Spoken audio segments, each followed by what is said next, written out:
when we are fearful or when we're afraid of something, what happens is our mind, right? Remember the gremlins, our mind and our imagination just start magnifying everything. We end up with an entire avalanche of thoughts. One thought leads to another, and we just started completely bouncing off the walls with all the different thoughts that are going through our heads. Yeah.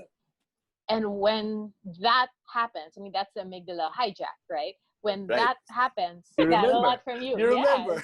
Yes. Go ahead, please. So when that happens, we feel completely out of control, because what's happened is all the thoughts have completely taken control of us.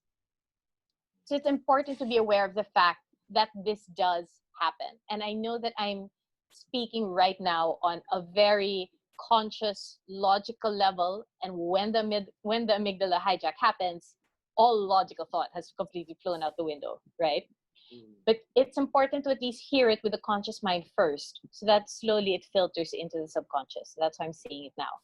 Right. What do you actually do when you're at that point? First of all, you stop. So what I usually advise people to do is just say your name and say stop. So Avril, stop. And by doing that, we're effectively just cutting the chain in that entire pattern of thought process. So, okay, stop. The question that I usually ask after that is, what am I afraid of? And I'm probably going to get a whole long list of answers. They go back to stop. Avril, stop. What am I really afraid of? Okay. What are the chances that that is realistically going to happen? And by the way, going through this whole process, I would recommend doing it like in a journal or on a piece of paper. Write it down. Because when we write, that forces us to slow down and to structure our thoughts. Because there's no physical way that the hand can keep up with the mind going a mile a minute. Right. Right. So write it down. So writing it down is actually a deceleration, right? It is. It is a deceleration, and it forces structure. Right. So by writing it down, it's best to do it by hand. Now, of course, the ideal setup would be analog with pen and paper. I do kind of like a digital version, so I like writing with a stylus on my iPad. But definitely do something handwritten versus just typing it out on the phone. If I take my phone and I start typing away, it's still faster than handwriting. And the entire point of all of this is to decelerate. Correct. So, okay, Avril, stop. What are you really afraid of? What can I do about this now?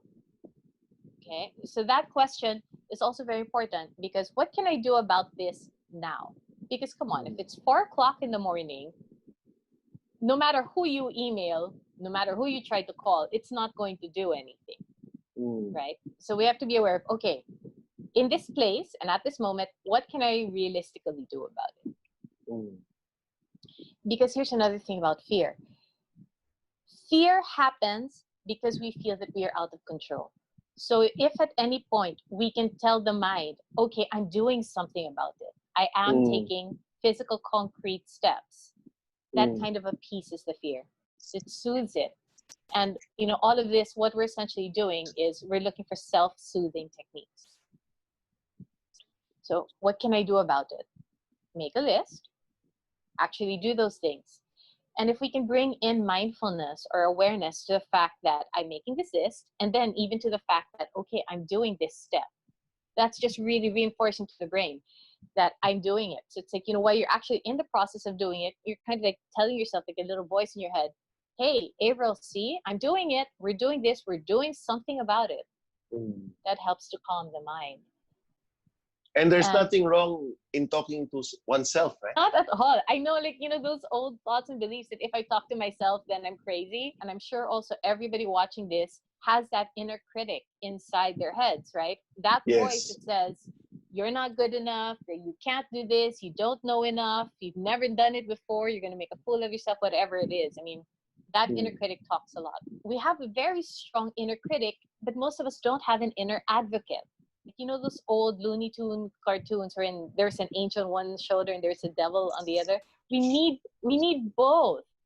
So if one is the inner critic, we need to create this inner advocate. So since that is not naturally present at the moment for most of us, then I have to teach people that, you have to start doing this for yourself. Stand up for yourself. When the inner critic says something, you have to be that advocate that says, no, I can do this. I've practiced it. I've studied it. I can do this. I'm good enough for this. I will figure out my way through this. So when it comes to fear specifically, maybe it's a fear of embarrassment. Like, oh, you're going to look like a fool if you do that. Then we can stand up for ourselves and say, no, I won't. I know what I'm doing. We can even go with the possibility. Just, yeah, well, I also might not. I might shine at this. I might be able to create something new and fantastic with this. Mm. So we have to find that balance. Like you said, it's a dance. When one comes nearer, then the other one has to take control as well. There are a lot of people right now that are going through really tough times. Really tough. I mean, let's go there. Losing one's job, having uncertainty when it comes to, as you mentioned, survival. How does one ignite the inner advocate? To ignite the inner advocate, I would say start by doing it consciously. Okay. It's, all of this, again, it's brain rehearsal. It is a life skill. And like any other skill, it is trainable. So we have to train the brain. I mean, there is a concept right now of toxic positivity, right? Because honestly, I really think that positivity has gotten a bad rap. Right. And it's happened because of all, like people think of, for example, working with affirmations and saying that I'm okay, even if I'm not, right? And we take that to such an extreme that consider that whenever anyone asks us, hey, how are you? We automatically say, I'm okay, even if we're not. So personally, what I've started doing is when someone asks me, how are you?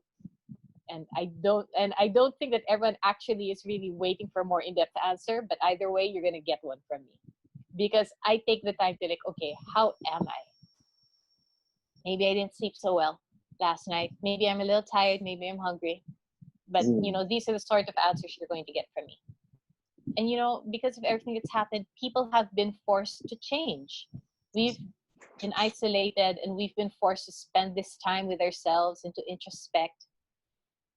And because of that, many of us have grown more than we've realized. But I also realized that I don't think this is over right now.